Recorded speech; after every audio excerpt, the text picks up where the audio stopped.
Welcome to It's Who You Know, the podcast, bridging the gap between Jewish leaders and those who follow them. Gain insight from Jewish professionals who make the decisions that influence your Jewish world. Welcome to It's Who You Know, the podcast. This is Michelle W. Malkin, your podcast host, and I am here today with Paul Golin, who is the executive director for the Society of Humanistic Judaism. And as I continue my series on partners of a more perfect union, and as I looked at their lovely list of partners, it was very obvious to me as a self-identified Reformed Jew working in a Reformed congregation how very interested I was in the Society for Humanistic Judaism, and to talk more about the organization and the work and how it's come to be with Paul. And so I'm so excited to hear about your journey and your work and all that wonderful stuff to share with everyone. So welcome to the program, Paul.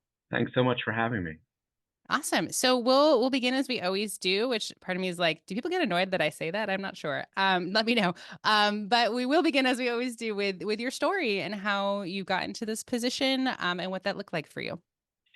Sure, I think that makes sense to start with that, but it's really hard to do it in a concise way because I kind of want to start when I was 10 or 11 years old and recognize that I am an atheist. I didn't deconvert from belief. I just never believed and realized that I didn't believe at around age 10 or 11 at Jewish summer camp, perhaps not their intended goal. Right. And because I had been raised in the conservative Jewish movement, I was preparing for my bar mitzvah through conservative Judaism. I really felt alienated because I didn't have the community conversation happening around belief. It was not discussed, and I thought I was alone, and it felt very alienating. And I saw my bar mitzvah as the end point, as so many Jews did, because the overall experience was miserable. I call it today memorizing a bad song in a language I don't understand. Right. That was my Haftorah, right? Now, during that time, were you vocal to other people that you're like, oh, I No, don't know if this because is, it it just kept it all felt inside? like Yeah. it was, first of all, I presumed everyone else must believe, because why else were they spending 3.5 hours on Saturday morning? Right. Well, most got there a little bit later. All right, so let's say 2.5 hours on Saturday mornings, going through this voluntarily if they didn't believe. And I think today it's a little bit better. I know of rabbis who are open in hosting conversations around belief, but I think it is still very closeted. And I use the word closeted very carefully because I know it comes from the LGBTQ movement for equality, and I don't think this is anything like the struggle of being LGBTQ in America today, but there are parallels. And in fact, I've heard from people in the other denominations who are open about being gay and have never spoken about what they actually believe about God.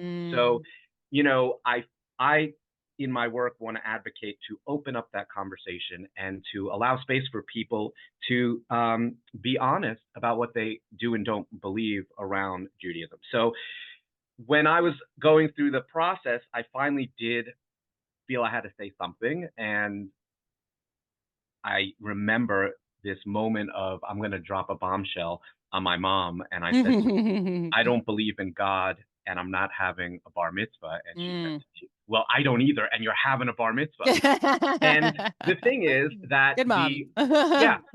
and so that started a process for me as well, because my mom, for her entire career, ran Jewish community centers and was very successful at it. And I had to ask myself, well, then why is she doing it? And I knew the answer, because my grandparents, her parents, were Holocaust survivors. She was born in a displaced persons camp after World War II. And being Jewish infused everything about us and had nothing to do with belief, because, of course, Judaism is much more than just a religion. It is an identity, an ethnicity, a culture. Our founding rabbi of Humanistic Judaism called it a culture. Obviously, the founder of Reconstructionist Judaism called it a civilization. There are the word peoplehood has maybe come and gone as far as how we describe ourselves. It's complicated, right? But it is not only a religion. And our work at Society for Humanistic Judaism is to make space for people who want to be honest about what they do and don't believe, but still want to have some kind of connection to Jewish ritual, right? So ritual is something that I still do sometimes, not every week, but it brings meaning and value to my life. So that's the aspect that we're trying to work on with Humanistic Judaism. And I do want to dive in for just very briefly on statistics, because I don't want anyone to think, well, this is fringe, right? So as you may know, and I don't know whether you did a deep dive on this, but the Jewish community gets a big survey once every decade about. And the last two have been done by Pew Research Foundation. And the last time, which was 2020, they asked a question which I loved and which I don't think had been asked before, which is, do you believe in the God of the Bible? That's And great. yeah, what do you think the percentage was of U.S. Jews who believe in the God of the Bible? Oh, I don't know, but I hope it's low. That I hope it's low, but I'm pretty sure it's low. 26%. Wow. Yep. And that compares to 56% of all Americans. So first of all, that 56% of all Americans believe in a God that destroyed all men, women, and children except for Noah's family, right? Like, or that the earth is 6,000 years old, whatever. That's scary. But, and I'm not sure they all believe in that, but I was happy to see only 26% of U.S. Jews would claim that mantle. But Pew also asked a great follow-up question, which was, if you say no to the God of the Bible, do you believe in any other higher power or spiritual force? And to that, 50% of U.S. Jews said yes. So that leaves 22% of U.S. Jews that don't believe in the God of the Bible or any other higher power or spiritual force. 22% is more than twice the rate of all Americans. So for all Americans, it's 10%.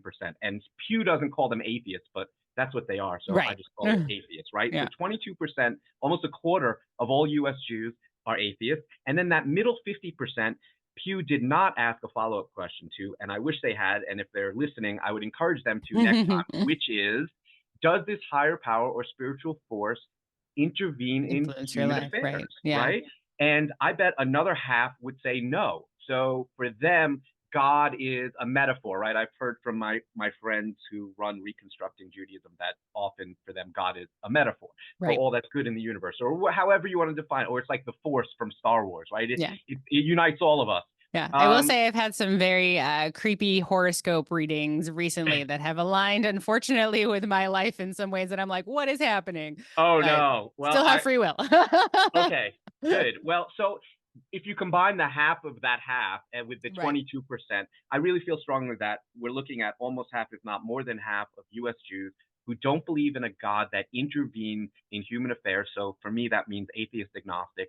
And I don't think that's reflected at all by the organized Jewish community. I feel like lots of Jews are following on that path, which means they don't belong to synagogues. They're not involved in organized Judaism. Some may feel alienated. Some may feel completely fine to be done with it. And yet so many of them are still connected to Jewish identity through either some kind of holiday rituals, Passover's coming up, or Hanukkah, or just, food, culture. They're watching the end of Larry David and feel a connection Jewishly, like whatever it is. Ethnically, that's Ashkenazic ethnicity. There's more than one Jewish ethnicity, of course, but what you do with that, I am fascinated with, and I am so discouraged that such a small percentage of the organized Jewish community even said anything about that statistic from the Pew survey, which to me really jumped out, along with, what Pew is kind of focused on is the rise of the nuns, they call it N-O-N-E-S, people who are no longer affiliated with a specific organized religion. So they did that in their study too. So they call them Jews of no religion. Now, the overlap between atheist Jews and Jews of no religion is pretty high, but it's not the Venn diagram is not a complete circle. There are Jews of no religion who believe in the God of the Bible. So what does that mean? What happened was Pew asked people, what is your religion? And for these folks, they said either atheist or agnostic or nothing in particular. And that nothing in particular is the really interesting group. And then they said, well, do you have any Jewish heritage, or do you identify Jewishly as a culture? And the people who said yes to that became Jews of no religion, and that percentage is on the rise. And again, I saw almost no discussion of that inside the Jewish community. And I Right. think there's a lot of reasons why for that, but I think a lot of Jewish community professionals are working along the lines that they're working on. And if birthright or synagogues or Jewish sleepaway camps is not going to solve that, it's not their role. Right. And I feel like there's a big missed opportunity to go get half or more of the Jews with other meaningful ways of expressing themselves. And that's what we're trying to work on with Yeah. Society for Humanistic Judaism. Well, and clearly in this time in which being Jewish has now come back to the forefront of a thing that makes you alienated from others, I know we've seen a spike here in people coming to join the congregation based on their reputation, but also, in the fact that, they're seeking community. And so if you want to seek community, but you're like, sitting in Friday night services and you're like, this isn't really what I believe. Either you forget that part and you say, I'll only come to the Friday night community dinners or the things that have nothing to do with religion.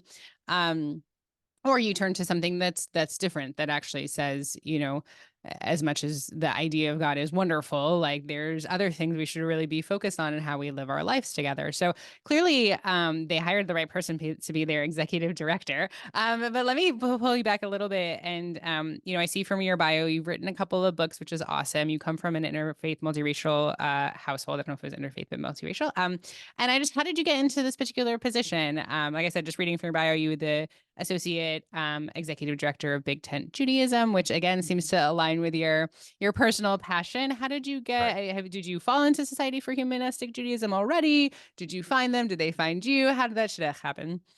We found each other, but the two books were co-authored with Rabbi Kerry Olitsky when I was working at Jewish Outreach Institute, which became Big Tent Judaism. I worked there for a long time, and we were working on the issues of intermarriage. So, like, I'm kind of doubly marginalized in that I am both openly atheist and intermarried and interracially intermarried. And by the way, I wanted to just say though that it's not mutually exclusive around congregations in the other denominations. There are lots of Jewish atheists that are involved in all the other movements. They may not talk about it openly, but they're not there for the prayer. They're there for all the other things that go on. And if it's meaningful for them, that's great. My focus is on meaning. And what you said about now we're seeing an influx of perhaps of new people getting involved.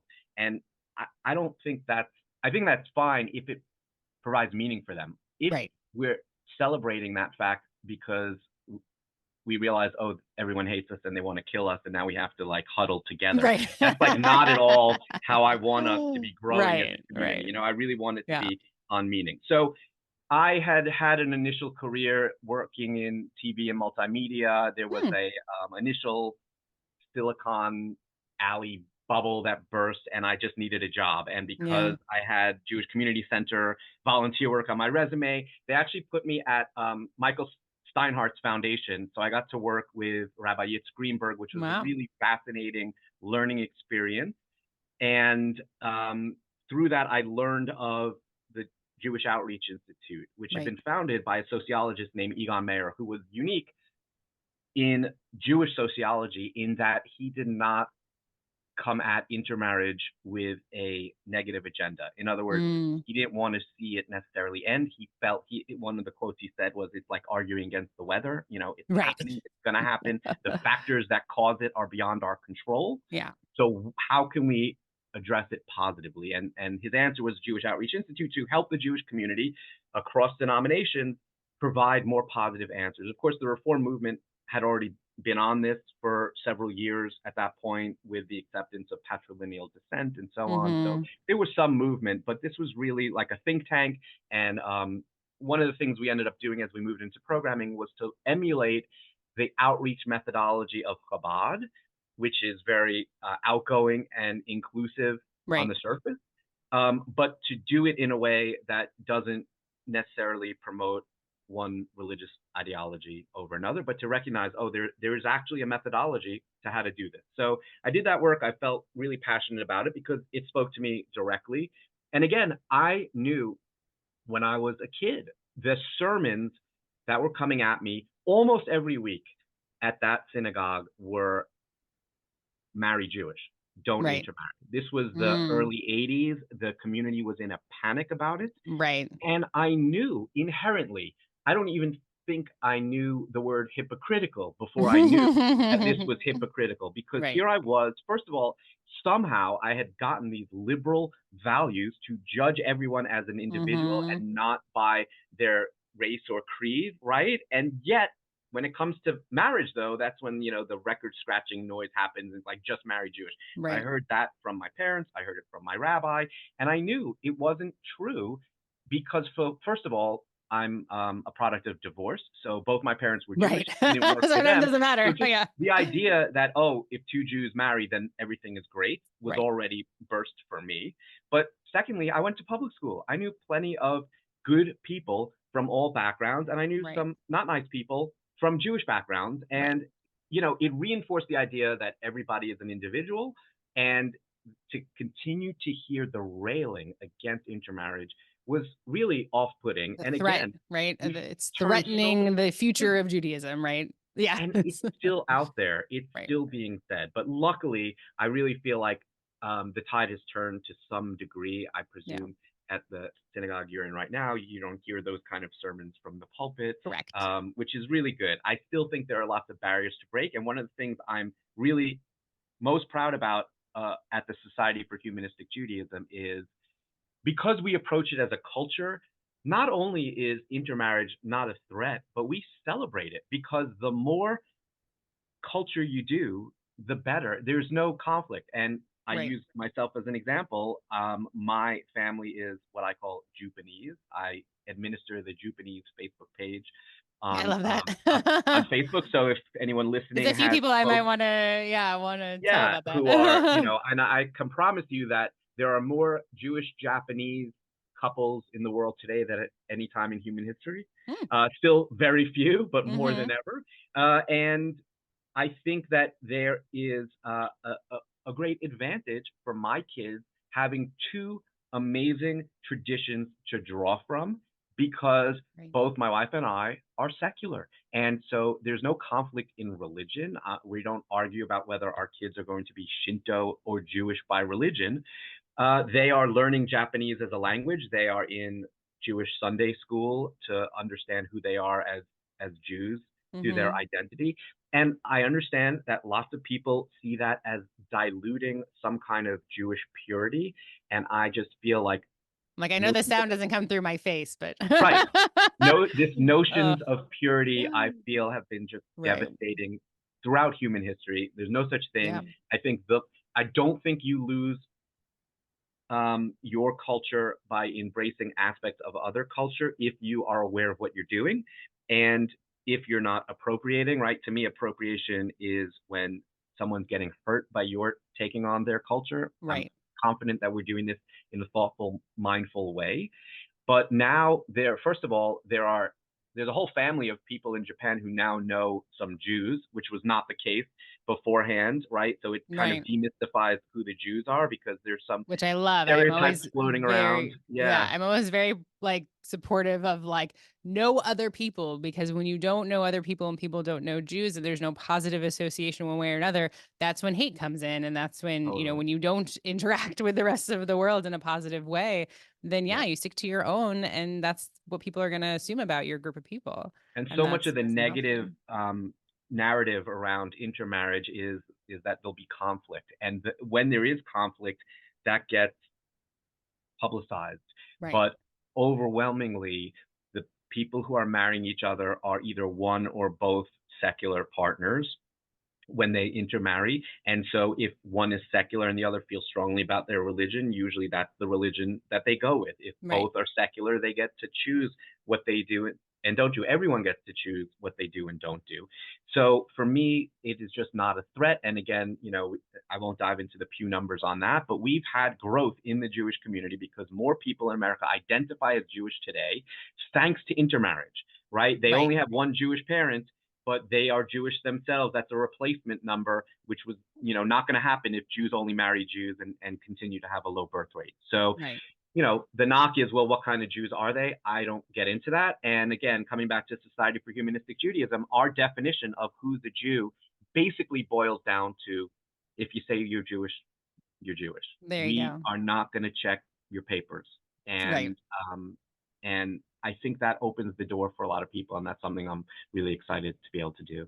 Yeah, I think what was really impressive to me on your website specifically and some of your videos and messaging, I would not have kind of automatically gleaned the atheism aspect of it. And I think especially your kind of what is humanistic Judaism video, um, my heart just swelled with the message of inclusion, and not even just inclusion in terms of like lowering your ego, and these parts of Judaism that tell us how to interact with each other in a good and positive and productive way. And it's a, interesting parallel to my previous conversation um, with Rabbi Fagelson at the the Institute for Jewish Spirituality, um, trying to pull these things about Judaism out of the narrative in which they have been previously constructed for the last 150 years, and say, our society is different, than it was. And maybe focusing on coming to Friday night services every night. If you come to Friday night services every night and then you turn around and treat people like crap, like what good does it do, right? If you believe that somebody else is somehow going to, or something else is somehow going to intervene in your life in a way that is going to get you what you want, and that you don't have the agency to influence that, or that you shouldn't have the agency to influence that. I think the focus of your organization on kind of these midot, right? Whether or not you use that or not, but just these kind of themes of, we're all on this tiny spinning planet. We all have limited time. We all want to be happy in our lives, have positive interactions, work through conflict in a healthy way. And Judaism has pieces of wisdom, traditions, rituals that can help you to live your life in a positive way that, I don't really get the sense that conservative and reform Judaism, and I won't even touch Orthodoxy, but it's just not so much the focus as it seems to be with your work. And it's sad a little bit. Like it's unfortunate, but it's so lovely that, again, I wouldn't have ever come to your website and been like, oh, it's the atheist Jews. It's So just I like, really, we're really going to focus on how to be an awesome person in this world. And that's awesome. That's just so great. well, thank you for bringing this up and giving me that opportunity to define the words that I'm using. I think our movement is so focused on words, like, the innovation that Rabbi Sherman Wein did 60 years ago now was to remove God or the supernatural from the liturgy of Jewish holidays and life cycle events. That was the one innovation. And for the past 60 years, we're a tiny denomination, but it's been tens of thousands of households who have been able to keep connected to Jewish life through this liturgy, because they literally no longer wanted to say words that they didn't believe. So for us, words are super important, and I hadn't yet defined my words, so I'd like to take that opportunity to say, when I say atheist, and I want to use that word because atheists continue to be marginalized. There is no there's one open atheist in all of Congress. 535 individuals, only one is open about their lack of religious belief. So I want to use that word because it's the more marginalized and it's the more clear, but I want to define it, which is, I don't believe in the God of the Bible or any other man-made gods, right? And so anyone listening to this knows what this feels like, because no one believes in Zeus anymore, right? You don't, and I'm presuming most of the folks listening do not believe in Shiva or the other Hindu gods, even though there are a billion people on the planet who believe in Hinduism, right? So everyone knows what it's like not to believe in other religions, and yet if they believe in a religion, all I'm saying is, well, I believe in one less God than you do. And so for me, atheism is really what I don't believe. And I would say, as far as what else might be out there, the mysteries of the universe, of course I'm agnostic, because how could I know? We don't know yet. But I feel the best way that we're going to find out is not by looking through our texts written by our ancestors, but through science and exploration. So that's how I'm atheist agnostic. Humanism is a value set, and that's why we are humanistic Judaism and not atheist Judaism. And in fact, many people in our movement won't use the word atheist to describe themselves, either because they do believe in some kind of spiritual force, or they Stigma. have, yeah, there's a stigma and Hmm. they don't like it. And they, frankly, I've heard some folks tell me I shouldn't use it as much. But Oh to no. me, it is a neutral term Yeah. describing what I don't believe. Humanism to me means that it is up to us to make the positive difference in the world, which Hmm. anyone in the liberal Jewish community will recognize as tikkun olam. So humanism as Right. a value set is already how non-Orthodox Judaism works, even though we're the only ones who seem to be using that word, right? So we are going to make the world a better place for as many people as possible through reason and science and empathy and the best of human Hmm. emotions and knowledge. And if we draw from ancient wisdom, that's great too. And, we're not discounting it, but we're going to test it through modern methods as opposed to just believing it because our ancestors said it was true. So that notion of humanism is what informs the rest of non-Orthodox Judaism. And I'll give you an example. Um, in all of the non-Orthodox denominations, there is huge support for LGBTQ equality. Hmm. I'm old enough to remember that not being the case. I was an adult when reform and conservative movements began ordaining openly gay and lesbian rabbis, right? Right. This is not part of our religious heritage. Now, they backfilled in how it is part of our religious heritage by quoting Torah and saying, we're all created in the image of God. And that's lovely if you feel you have to do that. But what really happened is political advocacy, the AIDS crisis, the recognition that this was not a lifestyle choice. The phrase "born this way" was a rallying cry. Right. And so humanism, an approach to life that looked at people as individuals and looked at science and looked at what's best for society and so on, informed all of the Jewish community about how to accept and welcome LGBTQ equality. And then the denominations that want to give it a stamp of approval religiously will add that on afterwards. Right. And I'm just calling it humanism because I would argue that's what it was. Yeah. Yeah. I just love that the sentence "best of human emotions" is in some Well, of there's lots your of it's bad human fantastic. emotions too that we're There trying to certainly are. avoid, but we're Yeah. all human.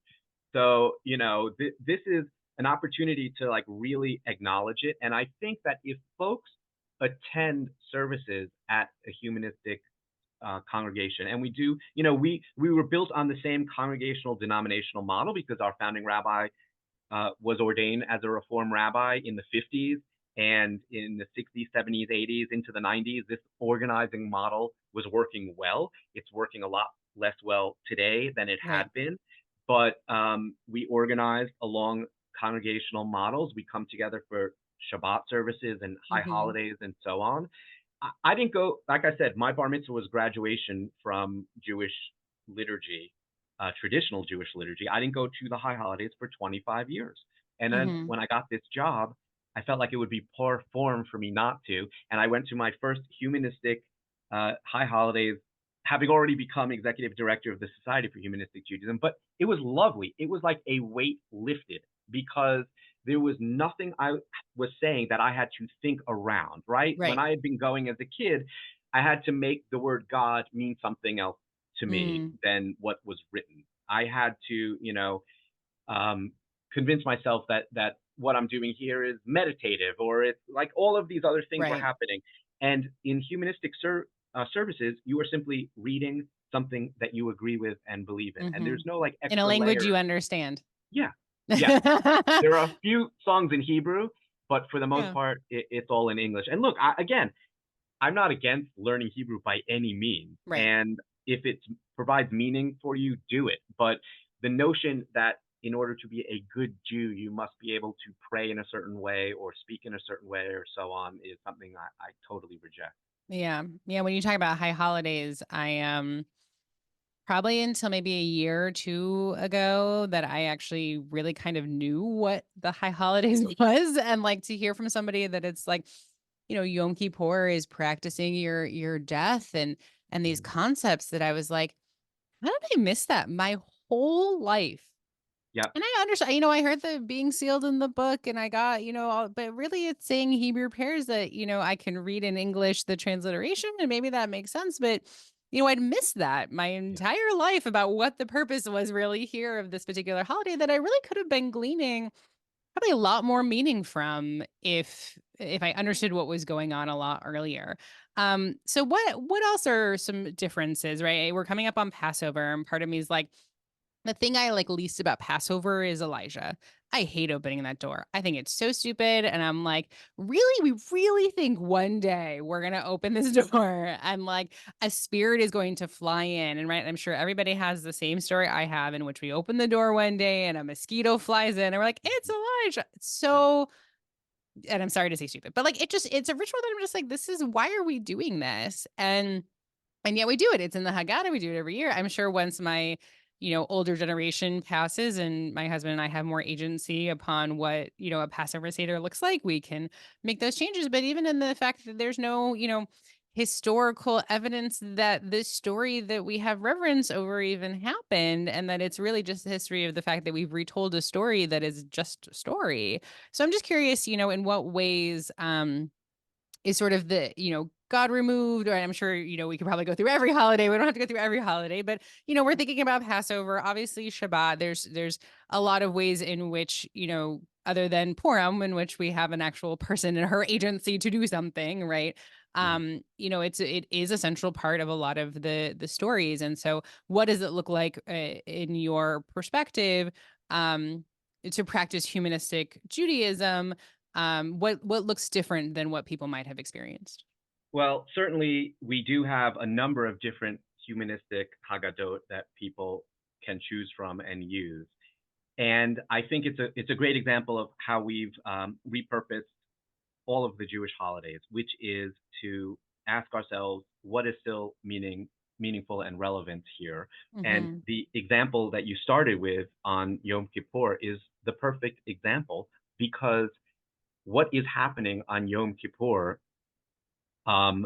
in some ways, not the part about asking God for forgiveness, but even as a kid, I learned that if you've done harm to another person, you can't ask God to forgive you for that. You have to go apologize to the other person, right? So that is a humanistic message that there, Mm-hmm. you won't get divine forgiveness from another person. You got to go talk to that person. And that's a beautiful thing. And the idea of thinking about, how did I do this past year? And how can I do better this coming year? Right. That's completely humanistic.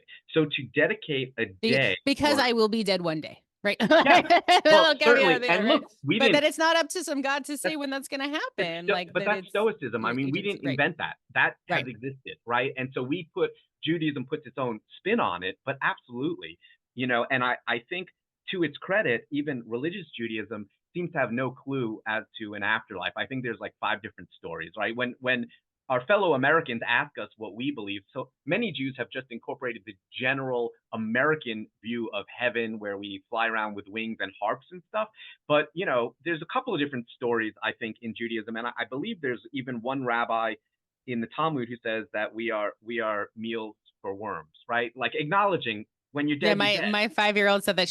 He's like, do you know that we turn back to dirt when we die? I was like, Yes, okay, yes, let's have the right. conversation. Sure. Yes, and it's terrifying Yeah. to me, and it does give urgency, right? So that all of that is very humanistic, and there's no reason why humanistic Jews don't have to do that. But the idea of getting there and fasting for 25 hours, again, if it does something for you, Mm-hmm. then do it.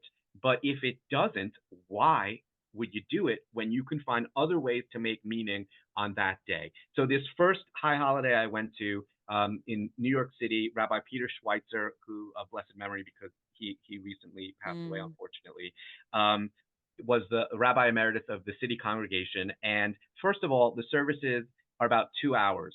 And I'm like, okay. And then an hour and 20 minutes into it, he said, let's take a 20-minute break. And I'm like, what? So that was lovely. And then when we come back, he passed the microphone around for 20 minutes. And the question was, what is the meaning of life? And shockingly, Mm. nobody monopolized it. And I heard some lovely things. And even though the room was 250 people, you got a real sense of who these people are through those Right. answers. And I just thought, oh, we can have a conversation. It was great. And then the best part was he said, I recognize that some of us are fasting as an expression of our Jewish identity, and that's great. For those of us who aren't, right after these services, we're going to go meet for lunch at the restaurant up the Nice. block. And I'm like, this is my rabbi. Right. So, it was very meaningful. It was so much more meaningful than Mhm. trying to, first of all, the English translations don't help in the traditional liturgy No. either, right? So it's not like you've got anything to do other than wonder. And I like to joke that it's like 1 year is just long enough to remember how stultifyingly boring, to forget how boring it was. And then you go back, right? And so people Right. still come back for the high holidays, and then they're like, why am I doing this? And our message is, doesn't have to be that way. For Passover, we acknowledge that this is a myth. Until Right. there's some kind of proof, we think it's a myth. But the fact that we've been telling this story for 3,000 years, that's real. That really happened. And that's remarkable. And what can we draw from it? And frankly, how do we address disturbing things? So there are many disturbing things in traditional Haggadot and that story. Like, for And I example, have to teach my 5 and 3-year-old about blood and right, frogs and a locusts few and years dying of the back, my mom, firstborn. It's so, awful. and look, there's all kinds of things that need to be reinvented. Right. I don't know if you guys do this, but there are now like finger puppets of the plagues. Like they I try to make the plagues know. fun.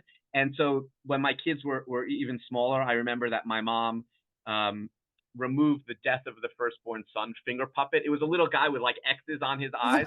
my And so gosh. that year we only had benign plagues. Right. Like Mel Brooks dropping one of the tablets. That's It's like I amazing. give you the 15, no, the 10 commandments. So, it's extremely disturbing that, all of it, God hardens Pharaoh's Mhm. heart. So Pharaoh made a decision and then God hardens his heart. So is it God making that decision? Like, and then God kills all of the males, firstborn males in Egypt, not just Pharaoh's son, but like all of them. So he's a baby killer, right? And so I am not one of the hardcore Mhm. avenging atheists who are trying to destroy all religious belief. If this gives you meaning and you don't enforce it on anybody else, Right. go for it. But for me, it is really scary to think that folks really believe that's how it happened, really Mhm. believe that this thing that did that is a moral force for good in the universe, Right. and that the policies that they do enforce, and this may be a good segue into, a more perfect union and the work that we're doing Yay. on that, is that your religious beliefs, as real as you may think they are, can't dictate policy in a secular democracy. Right. So one of the things I did when I started at SHJ, recognizing that the congregational denominational organizing model is under great stress right now, and Mhm. we're not doing away with it. We're trying to improve it. We're working on different membership models, just like all the other denominations. Yeah. We're trying to address that for the people who still find that way of gathering meaningful, and it Mhm. can be very meaningful. But I am looking for additional avenues for people to express their humanism and their Judaism, because both are much larger than just congregational organizing. And so I said, what is the social justice work that we're doing? Because that is how secular Jews express their Jewish identity, by Right. trying to make the world a better place through social justice. And I didn't get great answers. So I said, okay, well, what is it then that we all agree on? And there were lots of things we don't agree on. Israel certainly is not one of the things that we have Yes, I agreements believe it. on. But separation of church and state was universally agreed upon in our movement, because we are not only a part of a historic religious minority in Jews, which Right. have been persecuted, but we're also a marginalized population as atheists, as I mentioned. Only Jared Huffman, congressman from Northern California, is openly non-religious in all of Mm. Congress. So what can we do around that? And there are great organizations working on church-state separation secularly, like Americans United for Separation of Church and State is the preeminent one. There are great organizations in the Jewish community working on the specific issues that we see as church-state separation issues. So, for example, Keshet on LGBTQ Mm, equality. That LGBTQ equality is a church-state separation issue, and we're seeing it right, now, especially with the assault on trans people. That is not just one. It's not one religion. It's one variation of one religion right. that is anti-trans, that is holding all the rest of us hostage and preventing us from moving forward in a more enlightened way. And we're not interested in reinventing the wheel on what Keshet does or what National Council of Jewish Women has been leading the way on as far as repro rights and Right. protecting abortion in this country, which is another example of how one version, I would say distorted version of Christianity, and I'll name it as white Christian nationalism, has politicized religious belief to take power, Right. take minority power in this country, because the majority of Americans want abortions to be legal. So we created Jews for a Secular Democracy. The secular is about our government. It's not about us because it's a Right. pluralistic initiative. We feel that even believing Jews should be on board with protecting LGBTQ equality and Right. abortion access and the other issues that emerge out of church state separation. It's in our Constitution. It has enabled us to thrive in America like no other diaspora Yes. nation because of this notion of religious freedom that we want to protect. So, what we've been doing with this And initiative, this was initiated before More Perfect Union came on the scene. yeah, yeah. Cool. Awesome. So, we're about 6 years since we put up a website. We've been Yeah. funded for a little bit over 4 years. We're growing gradually. It would be lovely to grow exponentially. We hope to do that as well. But Yes. we've been growing this initiative and we've been active. And we recognized after the 2020 election that the battle had really moved to the state level. So we're very Right. active in purple states. I'm continuing to hope that Florida is a purple state. Mm, We're active in Florida. We just got an initiative off the ground in Pennsylvania, in Pittsburgh. So we are, and the thing is, so I mentioned a couple of the national issues. Every state has church-state separation issues, even in New York, which is super majority Democratic. And so this is not necessarily about any political party. This is right. about a recognition of religious privilege in America and how it can hurt people. In New York State, there are what is called hospital deserts, meaning because Mm, of consolidation, there may only be one hospital upstate New York in a 100-mile radius, and it may be run by Catholic services, and so they won't right. do certain health care based on their religious belief. And we have been backing this bill for transparency, not requiring them to do it, because unfortunately, I think that's a whole other battle that Right. that we can't yet win. Just having them say what we will and won't do publicly, have it Mm, be transparent, and they've been battling that. And I think that is in process though, and it's going to happen. So, like even in New York State, there are issues related to separation of church and state. I think Jews should have a big voice on it. And even though there is this great, scary rise in anti-Semitism, it's hard sometimes to remember that overwhelmingly Americans are embracing of Jews as an American minority and right. may be interested to learn that Jewish religious tradition and secular Judaism, and this initiative will bring all the arguments, has a different take than their religion. And the best way for us to get along is a government that is neutral toward all of us. Yeah. So how has the emergence of a More Perfect Union and their, parallel efforts, combined with your, I mean, it seems like you're a partner just in the fact that you're doing this work in your own way as well. And so I'd love to just touch a little bit upon, what that partnership looks like. And I'm sure once, somebody reached out to you and said, "Hey, we're starting this," or whatever, and you were like, "Yes, awesome, more of this good stuff." Yes. And you were like, "Sign us up." I don't know how early a adopter you were in partnership, but seems like a natural connection. Yeah, we thought so. We were very excited to see what they're doing. And I am really impressed with their approach of trying to be as unifying as possible. Hmm. So, when I first saw their launch, which we were not a part of, but I was so impressed with their advisory board because of the people on it who I vehemently disagree with and the Mm, people on it who I so greatly admire. And I'm right. like, there is clearly an effort here to bring people together.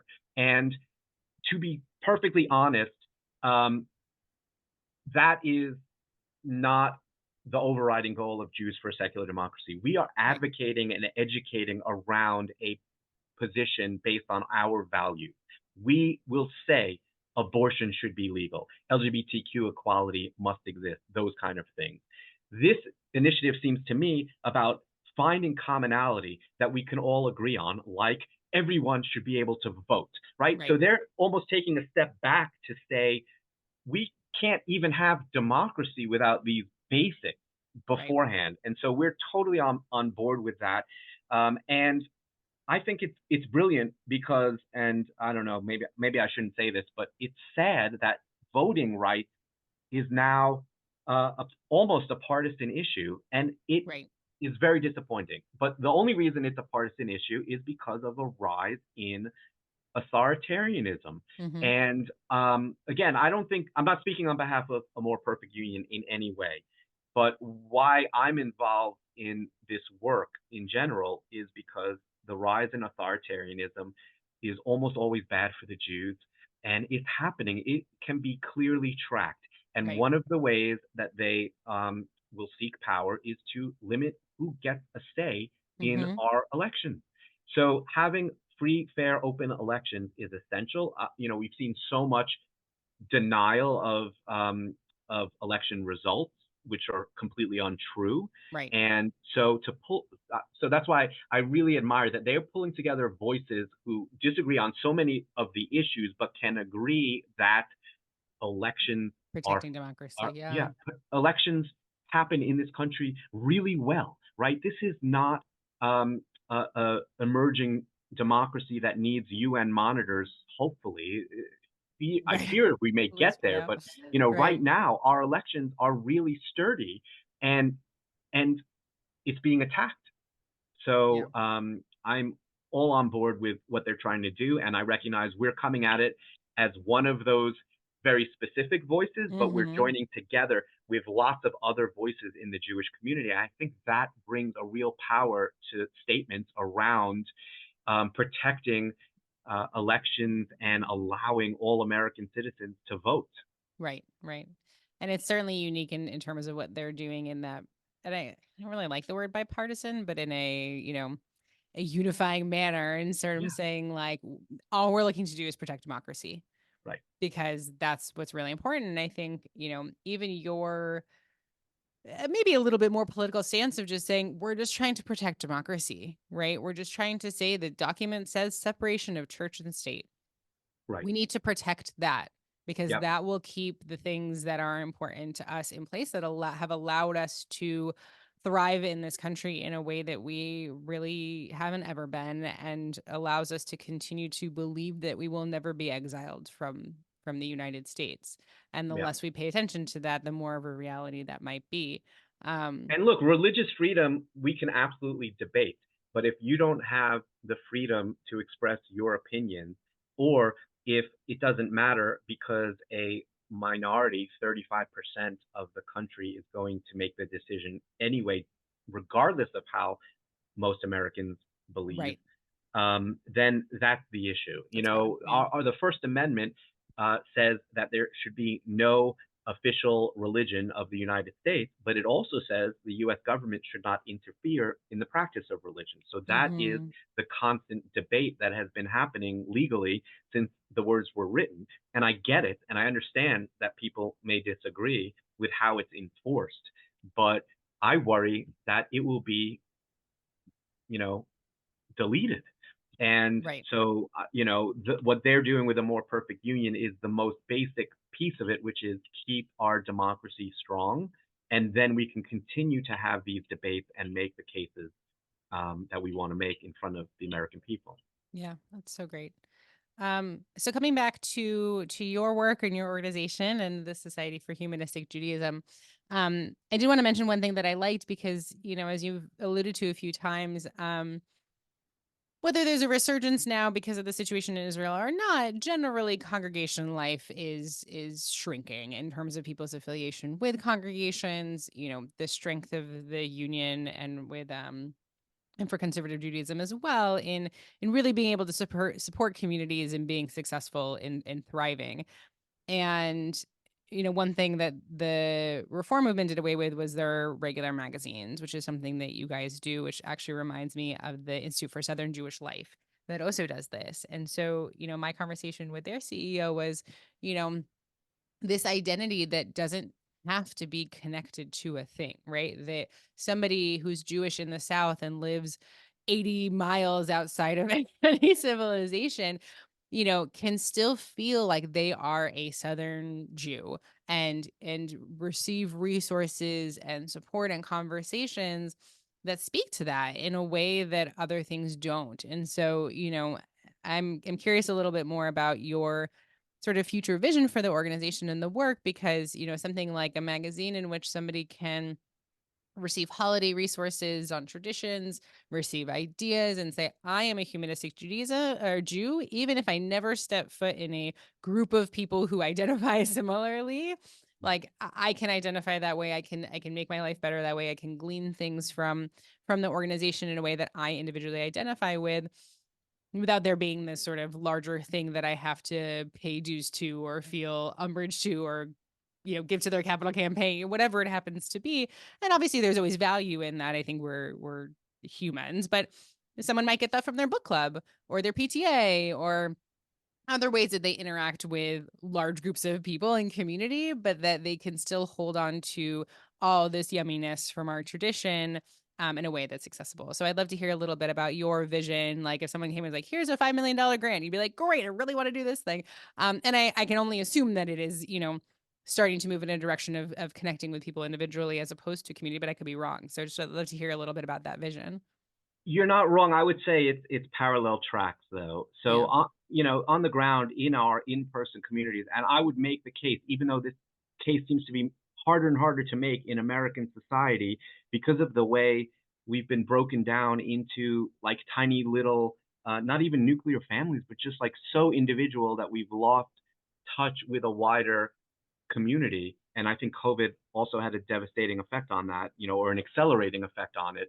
Right. I do hope that we can create communities that people can interact with and recognize that if the due structure is the barrier, then we can find other ways to fund it, right? But Mm, that the issue is people need other people in their lives, it to either celebrate holidays, to celebrate life cycle events, or to mourn if something right. terrible happens. Like one of the most amazing things is when a Jewish community comes together around somebody who suffered a loss, right? Yeah, And the definitely. support that you can get from a community. So all of those things I still want and believe in, and we're looking at ways to innovate to make sure more people can access them. But our fastest growing group of members are what we call independent members, which are Hmm. individuals who join SHJ directly. So SHJ is an umbrella for local affiliated congregations in the same way that the URJ is. As far as I know, in Reform Judaism, and as far as I know, we are the only denomination that someone can become a member of directly, even if they Correct. don't Yeah. live near any of our congregations. And um, we have folks in the other denominations who are also members. It's not Hmm. mutually exclusive, and we're not trying to, pull anyone from other denominations. There's more than enough unaffiliated secular Jews for us to be reaching out to, and that's who Right. our target is. But we do have folks who are deeply involved in their local communities, but also want to express or hear from other humanistic Jews. So now we've got a good and growing group of independent members. We have one member in Japan, one in New Zealand, several in Germany. So it's That's nice that it's awesome. also international. And we try to do programming for them. And the magazine is one example of it. I do feel like Humanistic Judaism magazine can become a standalone initiative that we're working to make happen because Hmm. again, and we do have a subscription level, so it's just it's not a membership, it's less than a membership, but Right. you're able to connect through a subscription to the magazine, and we're hoping to grow that as well because like I said, it's a philosophy, it's a way of life, and that's much bigger than organizing in any given model. Hmm. And I very much see the future certainly of our work, and I think much of the Jewish community can get behind this model or is already behind it, which is kind of the PBS model, which is we have something valuable, we're going to give it away for free. Right. Public broadcaster. Do people even know what PBS is now that everybody I is do, on but Roku and Netflix? yeah. Back when you only had 7 stations, They've this was got good kids programming and good kids yeah, apps and stuff the like ones who that. brought So you Sesame Street. yeah. So it is, first of all, it's a nonprofit and the product is given away for free. But if you love this and if you want other people to benefit the way you've benefited, support us by becoming a member, right? So Right. that's the approach that I'm taking, which is triangular. So instead of fee for service, which is unfortunately how the Jewish community had been set up, no one currently active in the Jewish community is to blame for this model. This Right. existed before all of us, Yes. which is basically you come here, we'll provide these services for you, and you'll pay us. And even if you only use the services 3 times a year, you still have to pay us this level. That is breaking down, right? And now I think a better model is to say, we want you to benefit from the value and meaning of what we're putting out there. We're going to give most of it to you for free. Maybe we'll do a few things premium just for members, but for the most part, you can have access to this. If it does what it's supposed to and provides meaning for you, won't you help us bring this to someone else, right? So that's like a triangle relationship instead of a direct one-to-one, you pay me and I'll give it to you. And frankly, again, I disagree with Chabad on all of their theology, but on their methodology, this is what they've done. They don't Yeah. ask you for money up front. They don't have a membership. They don't say if you pay, you belong.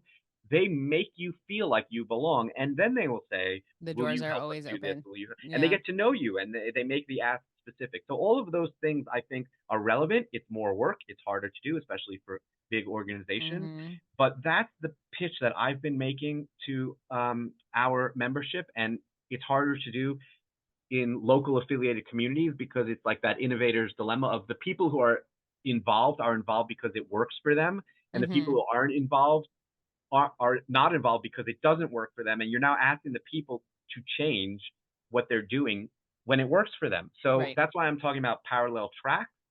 But I would love to see some innovation on the congregational level as well to say there's lots of stuff that we do that we can be doing in a much bigger way, in a much more Mm. public way. This is also going back to my work at Jewish Outreach Institute.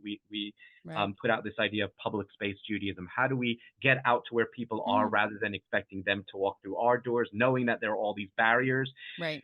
The most common thing I hear when I introduce myself, people say, well, what do you do? And I mention Society for Humanistic Judaism, and I can't just leave it at that because no one knows what that Right. You means. know what that So is, right? yeah, every so often someone will be like, oh yeah, my cousin got married by one of your rabbis, and I'll be blown away because for the most part, people are like, well, what is that? And then Right. I describe humanism and I talk about Jews who don't believe in God or the God of the Bible. And so often I get this double whammy of, oh, that kind of describes what I believe, followed by, Mhm. I've never heard of you guys before, Right. right? So Right. it's like, I'm really hoping to get the word out that this is an option for people, and it's not a mutually exclusive option, Mhm. but it's a way to express identity.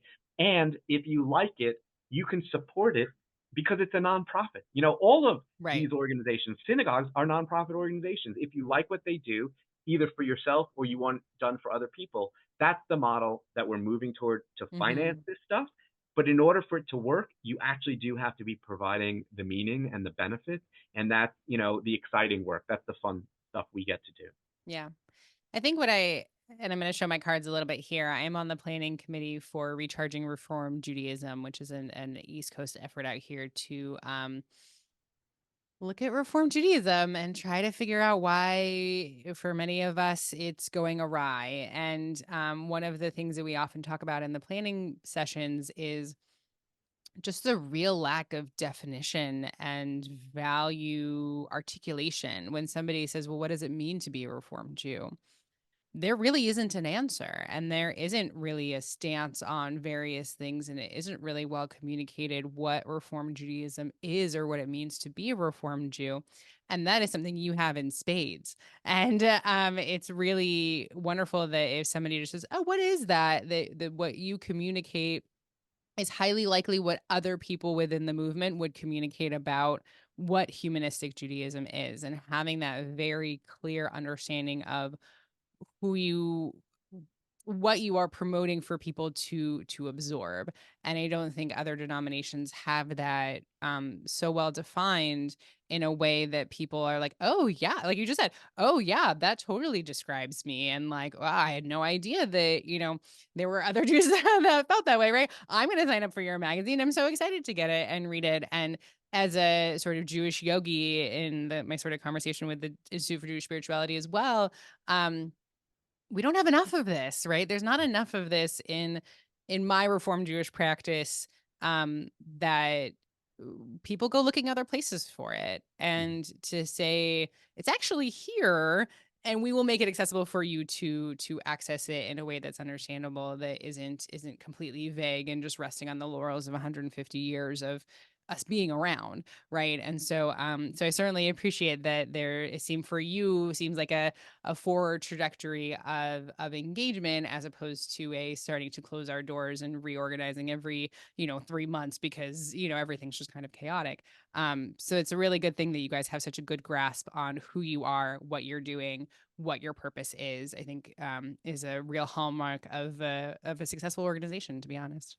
Well, I am so impressed. I know you're going to have success with what you're doing as an initiative, because I'm so impressed with so many of the people that I know who work in all of the other denominations. I don't know anybody really who's working in organized Orthodoxy, but I've gotten through our membership in the Jewish Social Justice Roundtable, which is a great Mm-hmm. platform also for progressive minded organizations. I've gotten to meet the leadership of many of the leaders in the reform movement and conservative and reconstructionist and renewal, and they're awesome, and so I Right. think that they are going to find ways to continue to provide meaning for people. And it's a little easier for us because we have a clear answer for uh, what do we stand for. And I think that's the right questions to be asking. What Mm-hmm. do we agree on? And like I said, the word atheist is not what we agree on, but the word humanism is. Yeah. So, and then there's debates even within that, but that's fine because you've kind of set a parameter. And I think that it would be a very interesting conversation. I wish I was a fly on the wall for it, of what does Reform Jews agree on? And I think that can Right. happen in all movements. And I think the great challenge is it is all of the Reform and conservative certainly are big tents. And so you've got a lot of disagreement within those bigger tents. Our tent is pretty tiny. So we've got disagreements within our tiny tent also, but it's like a more narrow spectrum of disagreement. So, the grass is always greener. I'm jealous of also being such a big, large movement that touches so many lives. Reformed Judaism. The people, that the folks who say that they're Reformed Jews are the ones who are like with you in spirit, but are not, actually affiliated with your movement yet. But Right. there's so much potential, I think, in liberal Jewish religion also. Yep. I just think, and I may be giving it away, but I think that people want to have the conversation around belief, and it can be done in Mm-hmm. a way where nobody is put down or made fun of. Like Right. my people who I love very much have belief in certain aspects of the supernatural, which I don't, Mm-hmm. and it's not I don't put them down for it, and it's fine. And it's the majority of humans on the planet, frankly, Right. who do. I'm in the minority there, but as a minority opinion, I want to be heard. Mm-hmm. So I Definitely. think opening up conversations around what do we believe in ways that are safe has great potential for all the Jewish movements. Yeah, that's so wonderful.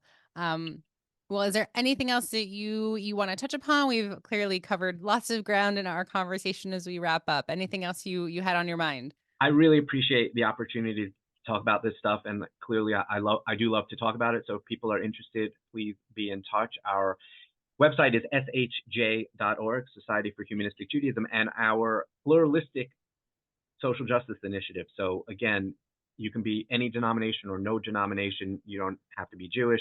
but we are bringing Jewish values from across the denominational spectrum to issues of church-state separation. That is called Jews for a Secular Democracy. We have a separate website set up for that, jfasd.org. And I'll include those in the show notes. People can reach me through that. Mm-hmm. I would love for folks to get involved. So thank you. Excellent. Well, they're very lucky to have you as their executive director, and I'm looking forward to seeing what great heights you bring the organization over the next, few years in your career, and just really appreciate the conversation. So thank you so much, Paul. Thanks a lot. Liked this episode? Have a comment or a great suggestion for our next interview? Contact us through our website at itswhoyouknowthepodcast.com or on the It's Who You Know Facebook page. As always, subscribe, rate, and review this podcast so that others can find us. It's Who You Know, the podcast.